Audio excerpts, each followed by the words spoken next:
Արտարժույթի փոխանակման հայտարարությունները ծուղակ, ներքին գործերի նախարարության ոստիկանությունը զգոնության կոչ է անում։ Խարդախության սխեման հետևյալն է. հանցավորները նախ վարձում են թանկարժեք ավտոմեքենա, որի վարորդին պատվիրում են գնալ երկկողմանի ելումուտ ունեցող առևտրի որևէ կենտրոնի տարածք։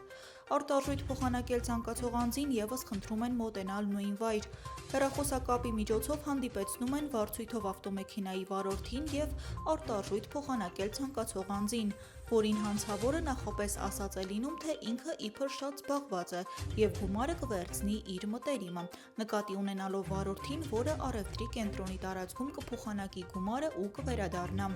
Ուստի անհրաժեշտ է գումարը տալ նրան ու սպասել ավտոմեքենայում։ Վարորդը վերցնում է փոխարկվող գումարը, մտնում է առևտրի կենտրոն և չի վերադառնում։ Խարդախի ծուղակում հայտնված անձը թանկարժեք ավտոմեքենայում սպասելով չի էլ մտածում, որ դա վարձույթով վերցված է, կամ էլ վարորդը ամենևին էլ հանցավորի մտերիմը չէ։ Այսպիսով քաղաքացին չի ստանում իրեն հասանելիք գումարը, մնալով ձեռնունայն։